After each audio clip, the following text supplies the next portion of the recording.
खरंच प्रत्येक आईच्या आयुष्यात हा दिवस तर नक्कीच येतो जेव्हा शिक्षणाच्या वाटेवर पहिलं पाऊल तिचं बाळ टाकतं. आणि आज गुड माझ्या मॉर्निंग पार्थने पण उज्ज्वल रुद्रांश. भविष्याकडे पहिले पाऊल टाकलं. शाळेत कुणाला जायचंय? तुला तुला बॅग घेतली ना? आणखी काय घेतलं? डब्बा अय्यो, अजून अजून पेन अजून बॉटल, वॉटर ड्रेस. पेज कुणी आणलंय सगळं? माझ्या भावाने आहे तुझ्या बाबाने आणलं. आजी Bye bye. त्याला पेन त्याला एरवी ना आमच्या घरात ना अशा बडबडीनेच आमच्या दिवसाची सुरुवात होत असते. पण आज यासोबतच शाळेत जाण्याची लगबग पण होती बरं का. आता मी आदल्या रात्रीच ना पार्थच्या आवडीचे मूग भिजत घातले होते, कारण त्याला मुगाची उसळ खूप आवडते. आणि पार्थच्या बाबांनी त्याला शाळेच्या आदल्या दिवशीच लागणारं सगळं सामान घेऊन आले होते. आणि तेच तो त्याच्या मित्रांना म्हणा, माझ्या मम्मीला फोनवर म्हणा किंवा त्याच्या मामांना, सगळ्यांना एवढं कुतूहलाने सांगत होता की बस. पार्थची दररोजची रुटीन तर सेमच होती, कारण तो सकाळी लवकरच उठतो, उठल्यानंतर ब्रश करतो, फ्रेश होतो आणि त्यानंतर त्याचा नाश्ता असतो. पण या रुटीनमध्ये ना आज एक नवीन शब्द ॲड झाला होता की बाबू आवर, आपल्याला शाळेत जायचं आहे.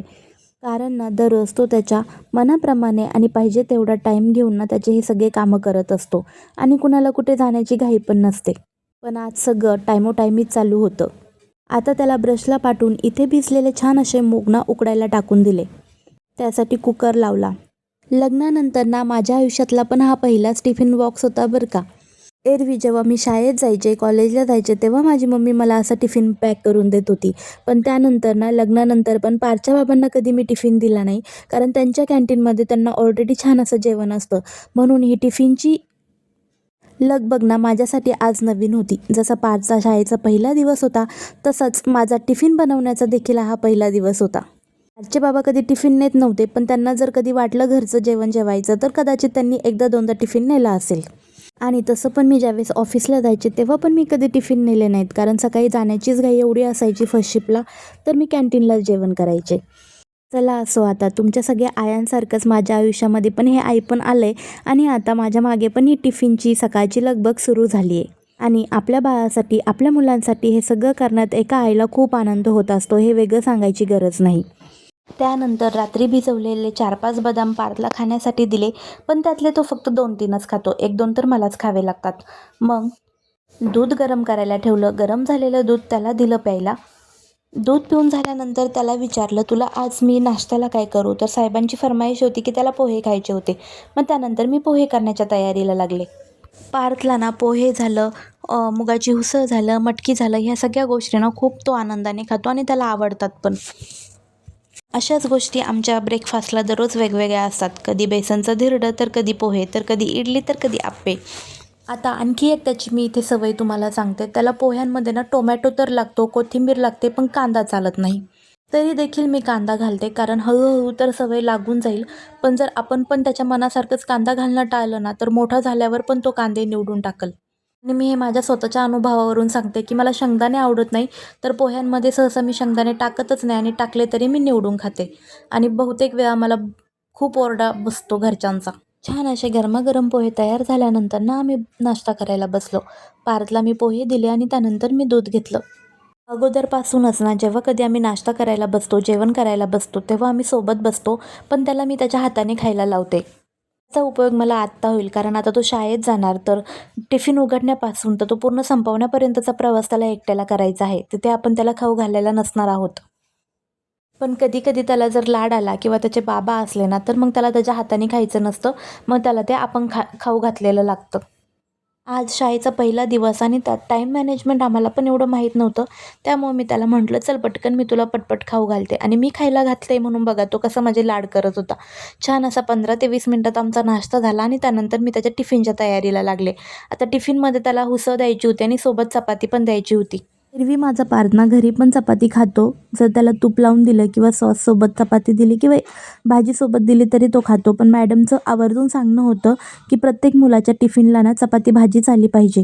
आणि यामागे त्यांचं रिझन पण खूप छान होतं की त्यांचं म्हणणं होतं आपण फक्त भात पोहे वगैरे टिफिनला नका देऊ, कारण चपाती भाजी दिली तर एकमेकांच्या सोबतीने मुलं आणखी जास्त खातात, जे की घरी एकटे असल्यानंतर ते खात नाहीत. पटकन कांदा टोमॅटो चिरला, कोथिंबीर चिरली, लसणाची फोडणी दिली, थोडीशी जिरे मोहरी टाकली, कारण पार्थ अजून एवढं काही तिखट खात नाही, आणि छान अशी उसळ बनवली. उसळ बनवल्यानंतर त्यानंतर त्याला चपाती केली. माझ्यासाठी पण 2 चपाती लगेच टाकून घेतल्या आणि अशा प्रकारे पटकन दिशेनं स्वयंपाक आवरून घेतला. आता आज शाळेचा पहिला दिवस होता. पार्थ घरातून तर एकदम उत्साही होता, पण तिथे तो थांबेल नाही थांबणार, त्यामुळे ना मी आज 1 वाजेपर्यंत थांबणार होते. आता दुपारून 1 वाजता आल्यानंतर पण आपल्याला दुपारची कामे असतातच, म्हणून ना सकाळी मी पटकन स्वयंपाकाची आणि नाश्त्याची भांडे पण लगेच धुवून घेतले. माझ्या इवलशा 2 झाडांना ना छान असं पाणी टाकलं, कारण आता दररोज पाणी टाकते ना तर छान ते फुटायला लागले आहेत. मध्ये मध्ये ना 4-5दा अशी गावाला गेले होते ना तर ते एकदम सुकूनच गेले होते. बाकीचं सगळं आवरल्यानंतर आहे ना पार्थचा टिफिन भरायला घेतला. पार्थचा टिफिन भरण्यासोबतच ना त्याला उघडता येतो की नाही याचा डेमो पण करून घेतला होता त्याच्याकडून, आणि त्याला सांगितलं होतं की कसं उघडायचं, तर बहुतेक त्याला ते उघडता आलं. सोबतच पाणी बॉटल पण भरून घेतली आणि त्याला पाणी पिताना कसं प्यायचं तेही सांगून दिलं. मुलांना समोर बसून ह्या सगळ्या गोष्टी सांगितल्या आणि त्यांच्याकडून असे डेमो करून घेतले ना तर त्यांच्या लक्षात बसतं, आणि मग त्यांना ना कुणाची गरज पडत नाही, किंवा म्हणजे ते स्वतः स्वावलंबी बनतात, इंडिपेंडंट बनतात त्यांच्या स्वतःच्या कामासाठी, असं मला तरी वाटतंय. टिफिन पॅक केल्यानंतर ना मग पार्थची अंघोळ झाली होती. पार्थला अंघोळ घातली, मी पण आवरून घेतलं माझं, आणि मग आम्ही पहिल्याच दिवशी हा युनिफॉर्म घालत होतो. पार्थला या नवीन युनिफॉर्ममध्ये थोडंसं ऑकवर्ड वाटत होतं, कारण ही त्याची पॅन्ट ना व्यवस्थित बसलेली नव्हती, पण आता त्याच्या साईजची तीच पॅन्ट होती, काय करणार. त्यानंतर मग त्याला बेल्ट आणला, आणि बेल्ट आणल्यानंतर मग जरा ती पॅक झाली. युनिफॉर्म घातल्यानंतर त्याला तेल लावून त्याचं छान असं केस विंचरून दिले, पावडर लावली, आणि नंतर गंध लावला. खरंच आज मी तुम्हाला सांगते, पार्थला असं रेडी करताना ना माझ्या डोळ्यांसमोर ना त्याचं बालपण तरळत होतं. कालपर्यंत हात धरून चालणारा माझा मुलगा शाळेकडे आज पहिलं पाऊल टाकत होता. आनंद तर खूप होता, पण मनामध्ये भीती पण होती. भीती याचीच की पार्थचा पहिला दिवस आहे. त्याला तर वाटत होतं की मम्मी सोबत येणार म्हणजे मम्मी पण शाळेत बसणार, पण त्याला हे माहीत नव्हतं की मम्मी त्याला आता दररोज 3 तासांसाठी ना शाळेत सोडून येणार. भीती तर याचीच होती की पार्थ तिथे राहील की नाही, मुलांसोबत ॲडजस्ट होईल की नाही, रडणार तर नाही ना, त्याला करमेल ना, मॅडमसोबत चांगलं त्याचं इंटरॅक्शन होईल की नाही होईल. आणि सगळ्यात मेन आपल्या आयांना पडलेला हा प्रश्न, शिसू आल्यानंतर तो व्यवस्थित रिॲक्ट करेल की नाही करेल.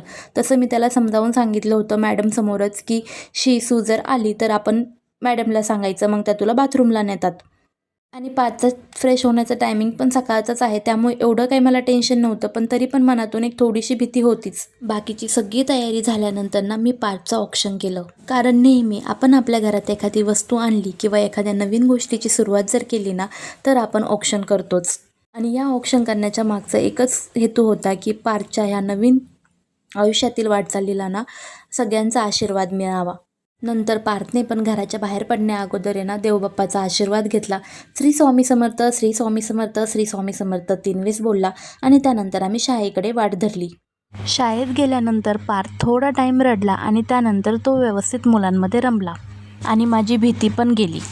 अशा प्रकारे होता माझ्या पार्थच्या शाळेचा पहिला दिवस. त्याच्या उज्ज्वल भविष्यासाठी तुम्ही सगळ्यांनी पण आशीर्वाद आणि प्रेम द्यावं हीच इच्छा. बाय.